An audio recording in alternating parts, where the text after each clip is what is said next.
Conta um Conto apresenta de Edgar Allan Poe, Tu és o Homem. Narração Marcelo Fávaro. Desempenharei agora o papel de Édipo para o enigma de Reitolburgo. Expor-vos-ei como somente eu posso fazê-lo, o segredo do maquinismo que efetuou o milagre de Reitolburgo, o autêntico, o admitido, o indisputado e indisputável milagre, que pôs definitivamente fim à infidelidade entre os reitolburgueses, converteu a ortodoxia das vovós e de qualquer materialista que antes se aventurara a ser cético. Este acontecimento, que seria triste discutir num tom de inoportuna leviandade, ocorreu no verão de 1800 O Sr. Barnabé Shuttleworth, um dos mais ricos e dos mais respeitáveis cidadãos do burgo, estivera desaparecido por vários dias, em circunstâncias que despertavam suspeitas de uma má ação. O Sr. Shuttleworth se ausentara da cidade de Reitolburgo num sábado, de manhã bem cedo a cavalo, com a confessada intenção de ir à cidade de N, a cerca de 15 milhas de distância, e de lá voltar na noite do mesmo dia. 2 horas depois de sua partida, porém, o seu cavalo voltou sem ele e sem os alforjes, que lhe tinham sido amarrados ao lombo ao partir. O animal estava também ferido e coberto de lama. Estas circunstâncias suscitaram naturalmente grande alarme entre os amigos do homem desaparecido. E quando se verificou no domingo de manhã que ele ainda não havia reaparecido, todo o burgo se ergueu para ir procurar o seu corpo. O primeiro e mais enérgico em organizar essa busca era o amigo de peito do Sr. Shuttleworth, um tal de Sr. Carlos Goodfellow, ou como era por todos chamado, Carlito Goodfellow, ou Carlito Velho Goodfellow. Ora, se trata apenas de uma maravilhosa coincidência, ou se é que o próprio nome tem imperceptível efeito sobre o caráter, não fui capaz de certificar-me.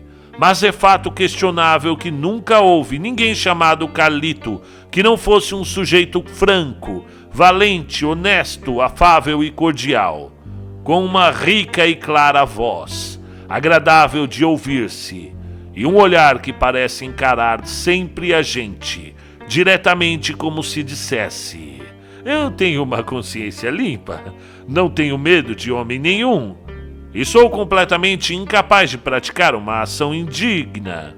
E assim, todos os alegres e descuidados artistas secundários do palco estão bem certos de ser chamados Carlos.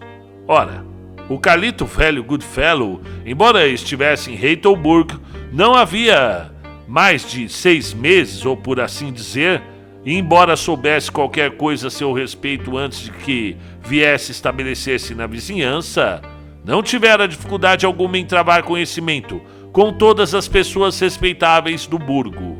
Nenhuma delas havia que não acreditasse piamente uma simples palavra sua a qualquer momento. Quanto às mulheres, não se pode dizer o que elas não teriam feito para obsequiá-lo, e tudo isso lhe vinha do fato de ter sido batizado como Carlos e de possuir, em consequência, aquele rosto ingênuo que proverbialmente é a melhor carta de recomendação. Já disse que o Sr. Shuttleworth era um dos mais respeitáveis e indubitavelmente o homem mais rico de Reitolburgo, e que Carlito Goodfellow estava em tão íntimas relações com ele, como se fosse o seu próprio irmão. Os 2 velhos cavalheiros eram vizinhos de casas contíguas, e embora o Sr. Shuttleworth raramente ou jamais visitasse o Carlito Velho, nunca se soube que tivesse feito alguma refeição em sua casa. Contudo, isso não impedia que os 2 amigos fossem excessivamente íntimos, como justamente observei. Quanto a Carlito Velho, Nunca deixou passar um dia sem ir 3 ou 4 vezes ver como o seu vizinho ia passando, e às vezes ficava para almoçar ou para o chá, e quase sempre para o jantar. Coisa realmente bem difícil de averiguar seria a quantidade de vinho escorrupichada pelos dois camaradas numa reunião dessas. A bebida preferida de Carlito Velho era o Chateau Mangaus, e parecia confortar o coração do Sr. Shuttleworth ver o amigo bebê-lo, como fazia, quartilho após quartilho. De modo que um dia, quando o vinho estava dentro e o juízo, como consequência natural, um tanto fora, disse ele a seu companheiro, dando-lhe pancadinhas nas costas: "Eu vou dizer-lhe o que é que você é, Carlito Velho.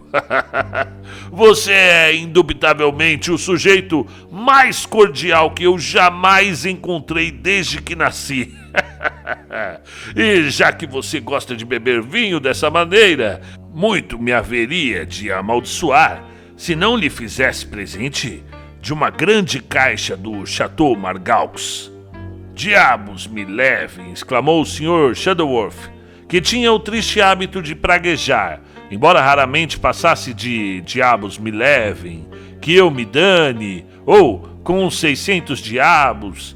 "Diabos me levem", ele, "se não mandar uma ordem para a cidade esta tarde pedindo uma caixa dupla do melhor que se possa encontrar. Fazer presente dela a você. E mando mesmo, você não diz uma palavra só agora. Eu mando. É o que lhe digo. E não se fala mais nisso. E não se preocupe, chegará às nossas mãos um desses belos dias. Precisamente quando menos o esperarmos." Menciono essa pequena amostra de liberalidade da parte do Sr. Shuttleworth, justamente para mostrar-vos quanta intimidade e compreensão existia entre esses dois amigos. Pois bem, na manhã do domingo em questão, quando se tornou claramente patente que algo de mal havia acontecido com o Sr. Shuttleworth, jamais vi alguém tão profundamente abalado como o Carlito Velho Goodfellow. Quando soube a princípio que o cavalo havia voltado para casa sem o seu dono e sem os alforjes, todo ensanguentado por um tiro de pistola que atravessara simplesmente o peito do pobre animal sem matá-lo. Quando ouviu tudo isso, ficou pálido, como se o homem desaparecido tivesse sido seu irmão querido, ou até o seu pai, e tremia e se agitava todo, como se tivesse com um ataque de maleita. A princípio sentia-se demasiado acabrunhado de tristeza para poder fazer qualquer coisa ou decidir qualquer plano de ação. Assim é que, durante muito tempo, tentou dissuadir os outros amigos do Sr. Shuttleworth de provocar qualquer agitação em torno do assunto, achando melhor esperar-se entre mentes, digamos, 1 ou 2 semanas, ou 1 mês ou 2, para ver se alguma coisa não se apresentaria, ou se o Sr. Shuttleworth não voltaria de maneira natural e explicaria as razões de ter enviado seu cavalo na frente. Suponho que tendes muitas vezes observado essa disposição para contemporizar ou para adiar nas pessoas que sofrem qualquer pungente sofrimento. As forças de sua parecem cair em torpor, de maneira que têm elas horror de qualquer coisa que se pareça com ação, e nada acham melhor no mundo do que ficar quietamente na cama e ninar sua dor, que dizem as velhas, isto é, ruminar as contrariedades. O povo de Reitelburgo tinha, de fato, tão alta opinião da sabedoria e da discrição de Carlito Velho, que a maior parte das pessoas se sentiu disposta a concordar com ele e não agitar o caso, até que alguma coisa se apresentasse. E como tinha dito o honesto cavalheiro, e eu acredito que, afinal, teria sido essa a decisão geral, não fosse a interferência bem suspeitosa do sobrinho de Sr. Shuttleworth, rapaz de costumes dissipados e, além disso, um tanto dotado de mau caráter. Esse sobrinho, cujo nome Pennyfeather, não concordava absolutamente com aquela história de ficar quieto, mas insistiu numa imediata busca do cadáver do homem assassinado. Essa era a expressão que ele empregava. O Sr. Goodfellow agudamente observou, no mesmo instante, que era singular, para não dizer mais, essa observação de Carlito Velho.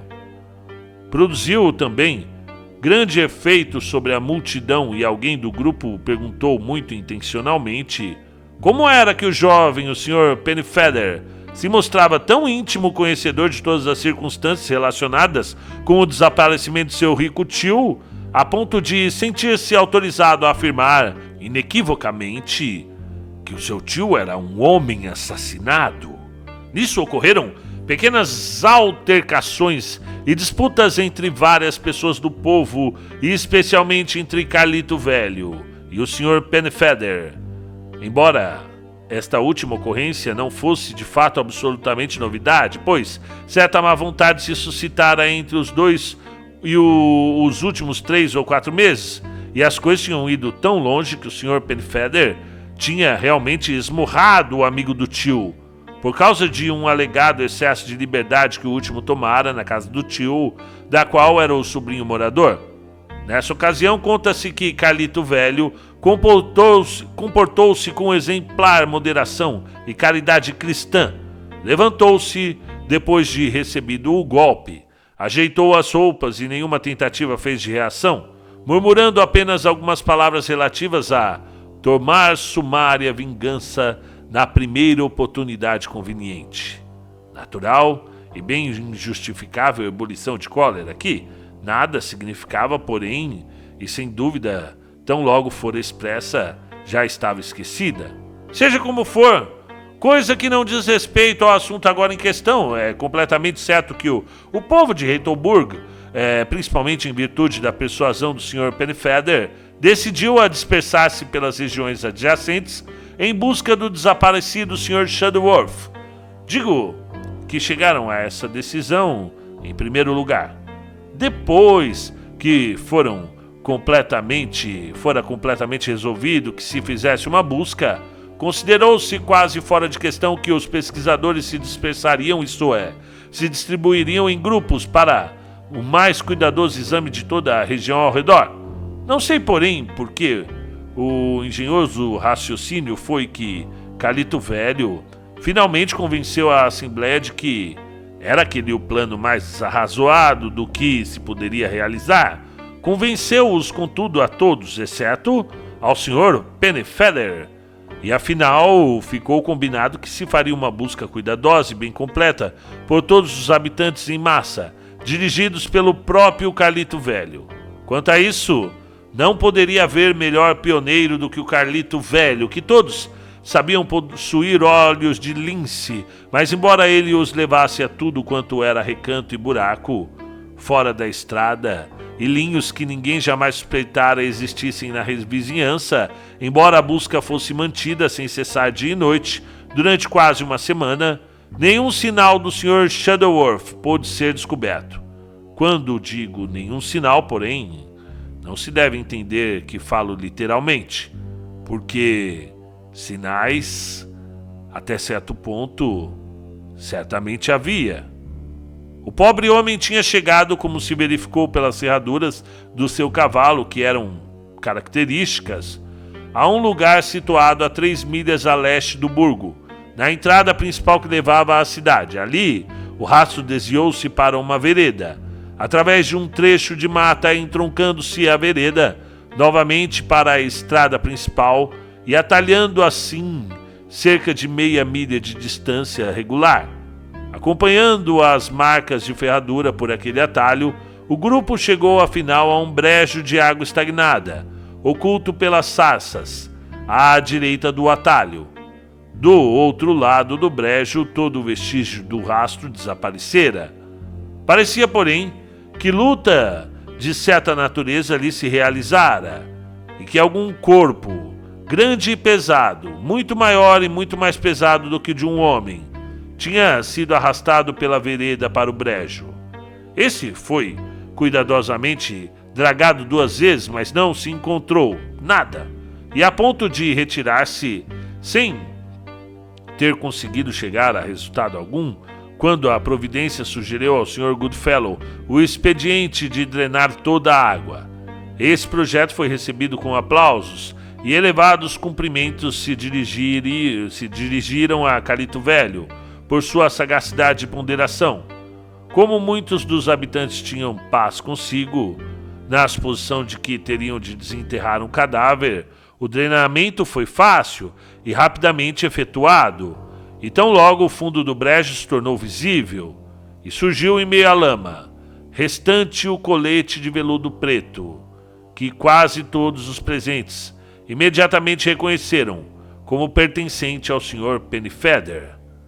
Esse estava bastante dilacerado e manchado de sangue, e muitas das pessoas que ali se achavam lembravam-se distintamente de que o dono o usara justamente na manhã de partida do Sr. Shuttleworth para a cidade, ao mesmo tempo que outras estavam prontas a testemunhar, sob juramento, se preciso, que o Sr. Pennyfeather não usara a peça de roupa em questão durante o restante daquele mesmo dia, como também ninguém se podia achar que dissesse ter aquele colete na pessoa do Sr. Pennyfeather em tempo algum seguida ao desaparecimento do Sr. Shuttleworth. As coisas agora estavam tomando um aspecto muito sério para o Sr. Pennyfeather, e foi observado como indubitável confirmação das suspeitas levantadas contra ele, que se tornou excessivamente pálido, e quando perguntado o que tinha a dizer a seu favor, foi absolutamente incapaz de dizer uma única palavra. Nisto, os poucos amigos que, ao seu modo dissoluto de vida, lhe deixara, abandonaram imediatamente como um só homem e se mostraram mesmo indignados do que seus antigos e confessados inimigos, exigindo imediatamente detenção. Mas, por outro lado, a magnanimidade do Goodfellow esplendeu, com mais brilhante lustre pelo contraste, fez calorosa e intensamente eloquente defesa do Sr. Pennyfeather, na qual aludiu mais de uma vez, ao seu próprio e sincero perdão àquele grosseiro rapaz, o herdeiro do digno Sr. Shuttleworth, pelo insulto que ele fez. O rapaz tinha, sem dúvida, no ardor da paixão achado próprio descarregar na pessoa dele, o Sr. Goodfellow. Perdoava-o, dizia ele, no âmago do seu coração. E quanto a mesmo o Sr. Goodfellow, longe de levar ao extremo as circunstâncias suspeitas, que sentia muito de zelo, se havia realmente levantado contra o Sr. Pennyfeather, ele, o Sr. Goodfellow, faria o que estivesse em seu poder, empregaria a pouca eloquência de que era possuidor, para suavizar, tanto quanto lhe fosse possível fazer em consciência, os piores aspectos daquela parte excessivamente espantosa do caso. O Sr. Goodfellow prosseguiu. Durante uma comprida meia hora, desse jeito para muito crédito de sua cabeça e de seu coração, mas toda essa gente muito bondosa raramente se mostra bem ajuizada em suas observações. Mete-se em toda espécie de disparates, contratempos e despropósitos, na efervescência de seu zelo de servir a um amigo, de modo que, muitas vezes, com a mais bondosa das intenções, causa infinitamente mais prejuízo à sua causa do que serve. Assim, no caso presente, aconteceu com toda a eloquência de velho, pois, embora procurasse ativamente atenuar as suspeitas, contudo, aconteceu que, de uma forma ou de outra, cada sílaba pronunciava, e cuja tendência direta, mais inconsciente, não fosse a de exaltar o bom orador no bom conceito de seu auditório, produziu o efeito de intensificar a suspeita, já ligada ao indivíduo cuja causa ele advogava, e de suscitar contra este a fúria da multidão. Um dos mais inacreditáveis erros cometidos pelo orador foi sua alusão ao suspeito como sendo o herdeiro do digno cavalheiro Shuttleworth. O povo realmente nunca tinha pensado nisso.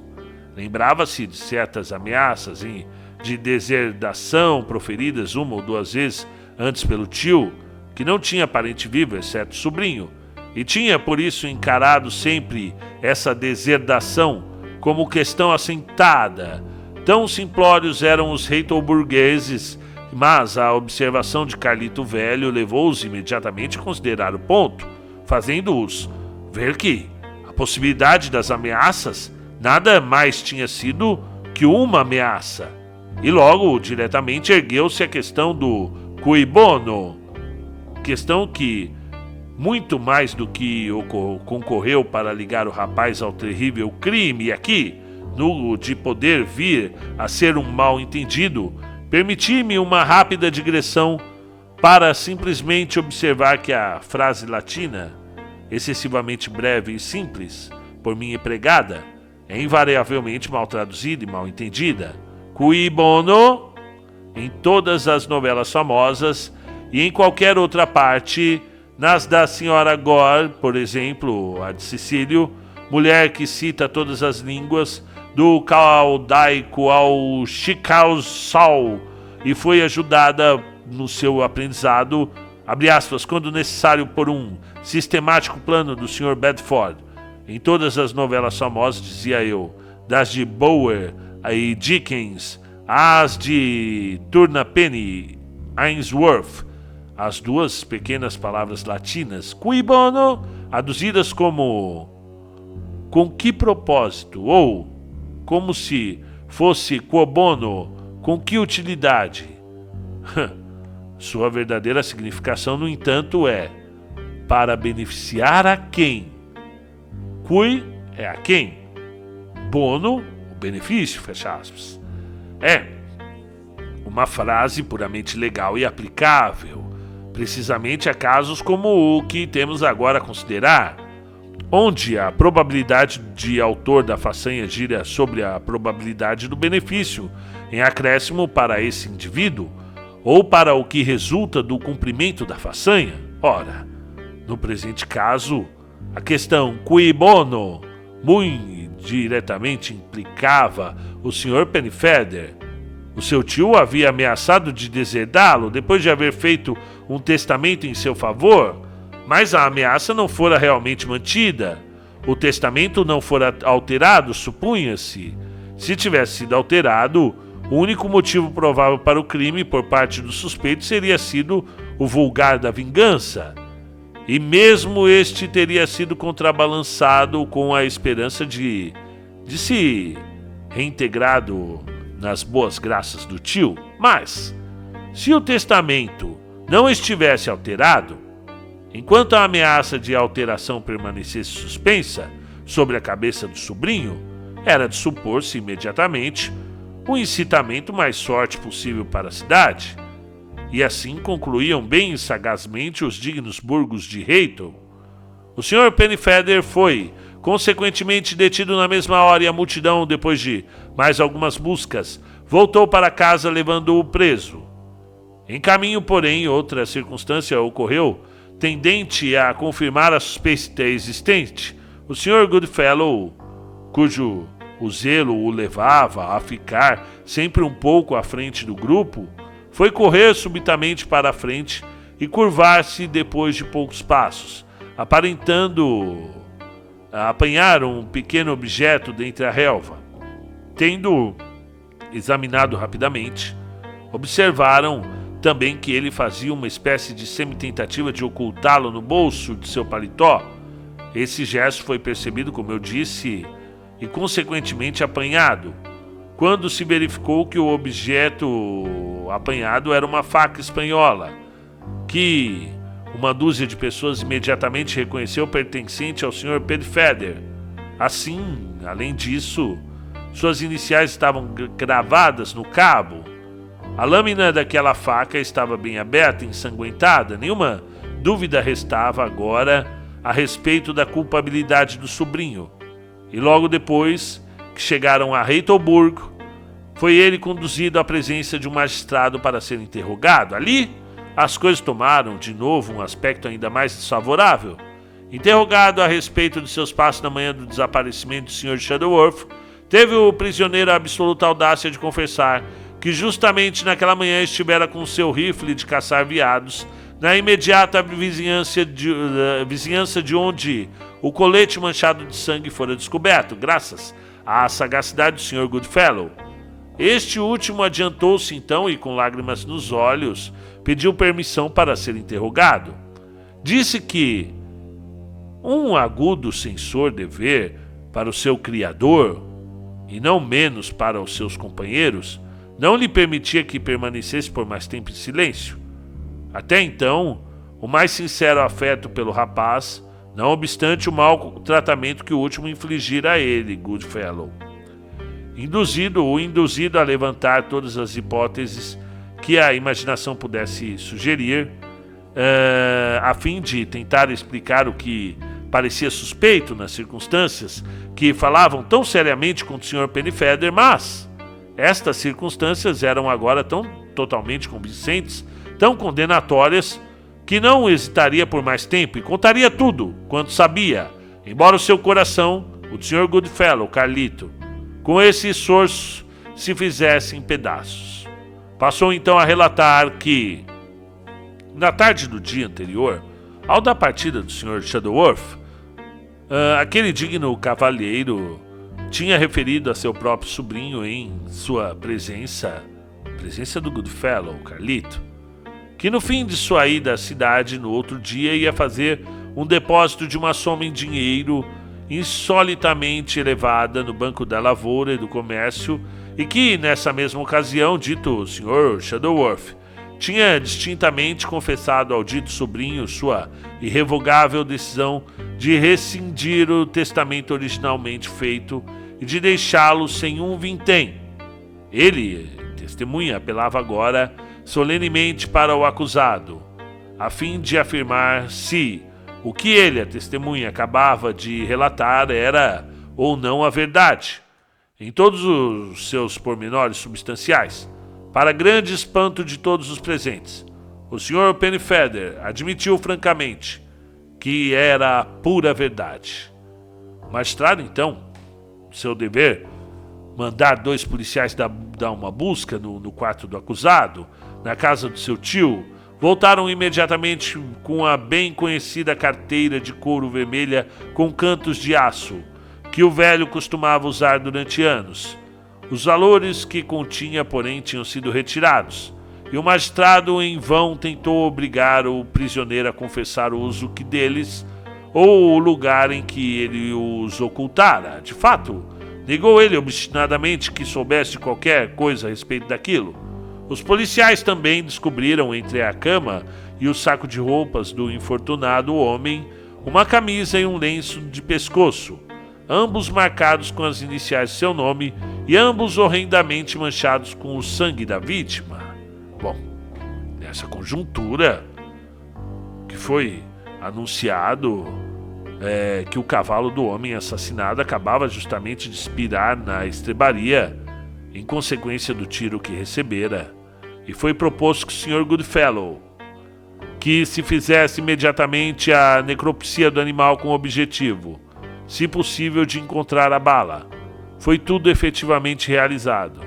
E como a demonstrar, fora de qualquer dúvida, a culpa do acusado, o Sr. Goodfellow, depois de uma considerável pesquisa na cavidade torácica, conseguiu localizar e retirar uma bala, de bem extraordinário tamanho que, examinada, achou-se que se adaptava exatamente ao calibre do rifle do Sr. Pennyfeather, ao passo que era bastante grande para o da arma de qualquer outra pessoa do burgo ou da vizinhança. Para tornar o caso ainda mais seguro, porém, descobriu-se que aquela bala tinha uma fenda ou sutura nos ângulos diretos, em vez da sutura habitual, e examinada, essa sutura correspondeu precisamente a uma crista acidental ou elevação num par de moldes que o acusado reconheceu como de sua propriedade. Com toda a descoberta dessa bala, o magistrado sumariamente recusou-se a ouvir qualquer outro testemunho e imediatamente ordenou o julgamento do prisioneiro, negando-se de modo resoluto a aceitar qualquer fiança para o caso, embora contra semelhante severidade Goodfellow muito calorosamente protestasse e se oferecesse como fiador de qualquer quantia que fosse ela arbitrada, generosidade da parte de Carlito Velho. O Carlito estava simplesmente de acordo com todo o teor de sua amigável e cavalheiresca conduta durante todo o período de sua residência no burgo de Reitel. No presente caso, o digno homem se deixou de tal modo arrebatar excessivo ardor de sua simpatia que pareceu ter se esquecido completamente quando se ofereceu para o fiador de seu jovem amigo de que ele próprio, Goodfellow, não possuía um simples dólar de propriedade na face da terra. O resultado do inquérito pode ser prontamente previsto. O Sr. Pennyfeather, entre as elevadas execrações de todo Reitelburgo, levado a julgamento na próxima sessão do júri, quando a cadeia de provas circunstanciais, reforçada como foi por alguns adicionais fatos condenatórios que a sensível retidão de consciência do Sr. Goodfellow proibia que subtraísse ao conhecimento do tribunal, foi considerada tão indestrutível e tão totalmente conclusivo que o júri, mesmo sabendo levantar-se das cadeiras, pronunciou imediato veredito de réu de assassinato em primeiro grau. Logo depois, o infeliz coitado recebeu a sentença de morte e foi recambiado para a cadeia regional, a fim de lá aguardar a inexorável vingança da lei. E tementes a nobre conduta de Carlito, velho Goodfellow, tinha-o feito ser duplamente estimado pelos cidadãos honestos do burgo. Tornou-se 10 vezes mais preferido que dantes. Oh, Carlito, há quanto Carlito, grande Carlito! E como natural resultado da hospitalidade com que era tratado, relaxou como era de se esperar por força os hábitos extremamente parcimoniosos que sua pobreza até então o haviam forçado a observar, e muito frequentemente proporcionava pequenas reuniões em sua própria casa, ocasião em que a espirituosidade e a jovialidade imperavam supremamente, ensombradas um tanto, sem dúvida, pela fortuita recordação do destino fatal e melancólico que impedia a presença do sobrinho do falecido e pranteado amigo íntimo do generoso anfitrião. Um belo dia, aquele magnânimo cavalheiro ficou agradavelmente surpreendido ao receber a seguinte carta: Senhor Carlos Goodfellow, de Reitelburgo. Caro senhor, em conformidade a uma ordem transmitida à nossa firma há mais de 2 meses, pelo nosso estimado correspondente, Sr. Barnabé Shuttleworth, temos a honra de despachar esta manhã para o seu endereço uma caixa dupla de Chateau Margaux, marca Antílope, selo roxo. A caixa numerada é marcada como se indica à margem. Somos de Vossa Senhoria os mais obedientes servos. Hoggs, Foggs, Boggs e companhia. Cidade de 21 de junho de 1800 e... PS. A caixa chegará aí pelo trem de ferro, um dia após o recebimento dessa carta. Nossos respeitos ao Sr. Shuttleworth. O fato é que, desde a morte do Sr. Shuttleworth, pendera o Sr. Goodfellow a esperança de jamais receber o prometido Chateau Margaux. Por isso, encarou aquilo agora como uma espécie de dom da providência em seu favor, e ficou altamente deleitado e, sem dúvida, e na exuberância de sua alegria, convidou numerosos amigos para um petit souper no dia seguinte, com o fim de abrir o presente do bom velho amigo Shuttleworth. Não que dissesse coisa a respeito do bom velho Shuttleworth quando fez os convites. O fato é que ele pensou muito e concluiu em nada dizer absolutamente, não fez menção a ninguém, se bem me recordo de haver recebido um presente de Chateau Margaux. Convidou simplesmente os amigos a ir ajudá-lo a beber um pouco do vinho, de excelente e notável qualidade e rico sabor, que mandara buscar uns 2 meses atrás e que iria chegar no dia seguinte. Tenho muitas vezes indagado de mim mesmo por que foi que chegou à conclusão de nada dizer a respeito do recebimento daquele vinho de seu velho amigo. mas nunca pude precisamente compreender a razão de seu silêncio, embora tivesse uma razão excelente e bem magnânima, sem dúvida.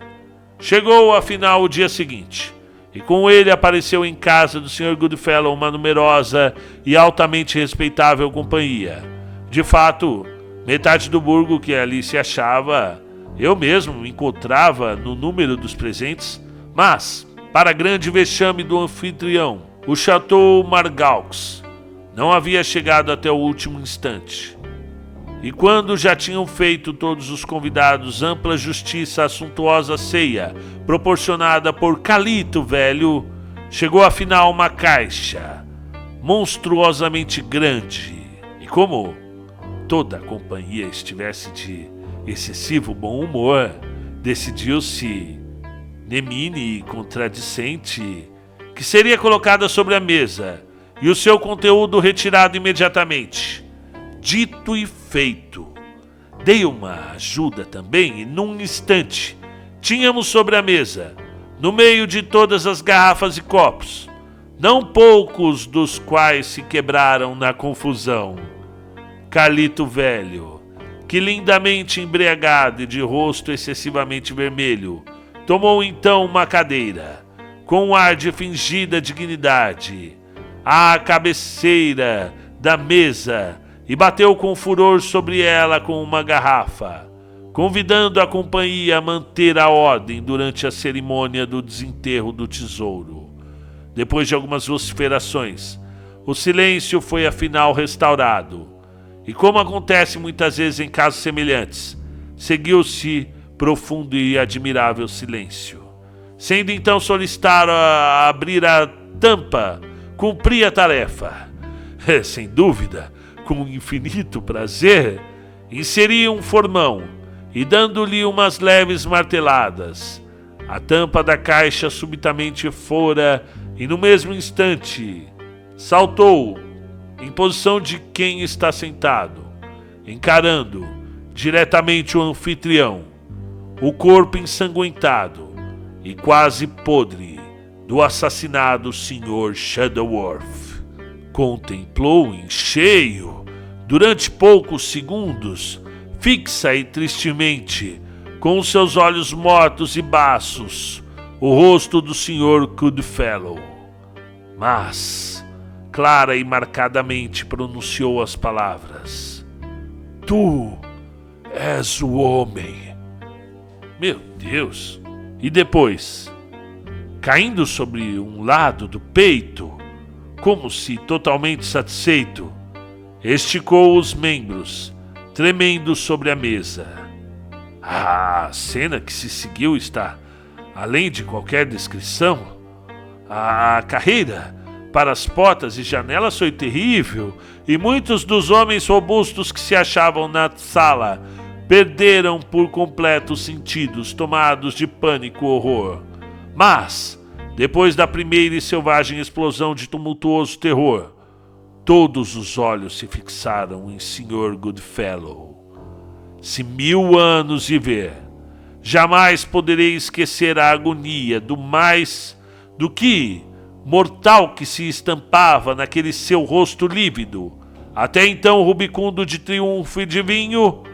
Durante muitos minutos, conservou-se ele sentado, rígido, como uma estátua de mármore, e seus olhos pareciam, na intensa vacuidade do olhar, ter se voltado para dentro, absorvendo-se na contemplação de sua própria alma, miserável e assassina. Afinal, sua expressão pareceu reacender-se subitamente para o mundo exterior quando, num salto ligeiro, pulou da cadeira e, caindo pesadamente com a cabeça e os ombros sobre a mesa, em contato com o cadáver, esboçou rapidamente e veementemente uma pormenorizada confissão do horrível crime pelo qual estava preso o Sr. Pennyfeather e condenado à morte. O que ele contou foi, em substância, o seguinte: acompanhou sua vítima até a vizinhança do brejo. Ali atirou no seu cavalo uma pistola, Matou o cavaleiro com a coronha da arma, apossou-se de sua carteira e, supondo morto o cavalo, arrastou-o com o esforço até as sarças junto do brejo.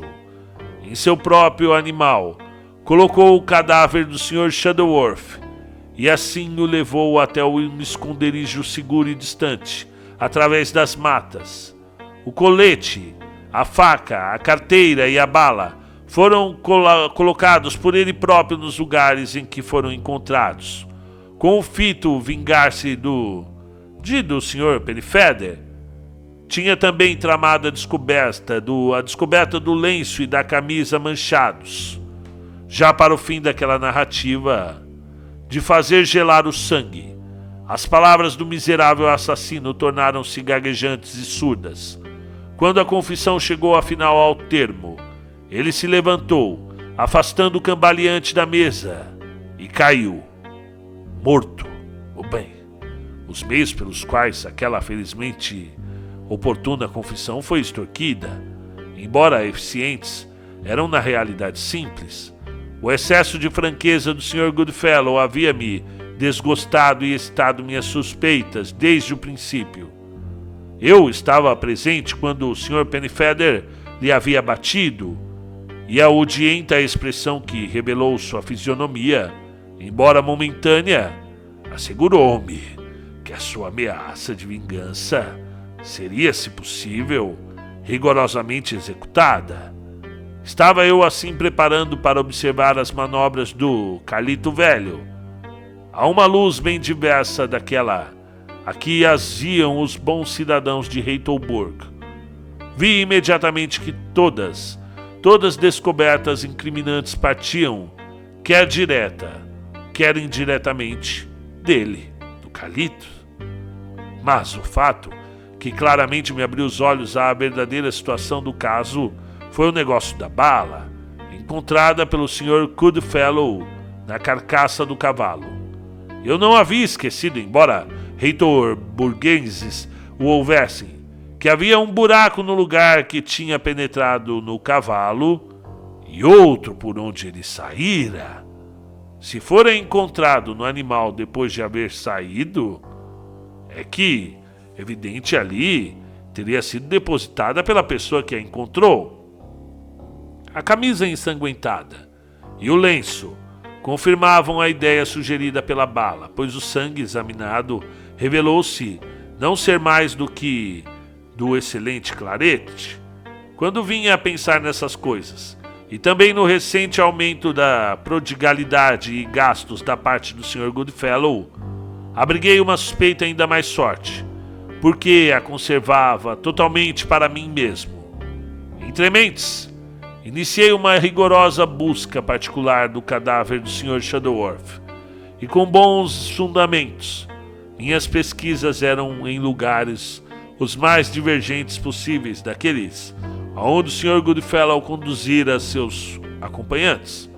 O resultado foi que, depois de alguns dias, dei com o velho num poço seco, cuja boca estava oculta pelas sarças, e assim, ali, no fundo, descobri o que procurava.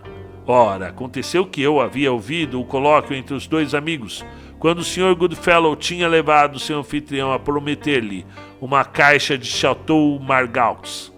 Baseado nessa sugestão, arranquei um forte pedaço da barbatana de baleia, enfiei-o pela garganta do cadáver e depositei esse último numa velha caixa de vinho, tomando o cuidado de dobrar o corpo de modo a dobrar a barbatana dentro dele.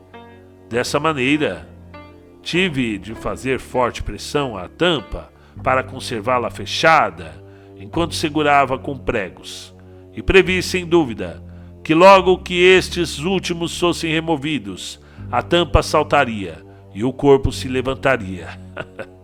Tendo assim preparada a caixa, marquei-a, numerei-a, enderecei-a como já foi dito, e depois, escrevendo uma carta em nome dos comerciantes de vinho com quem o Sr. Shuttleworth estava em relações, dei instruções ao meu criado para rodar a caixa até a porta do Sr. Goodfellow, num carro de mão, a dado sinal meu, a respeito das palavras que eu queria que o cadáver pronunciasse, confiava eu nas minhas habilidades de ventríloco.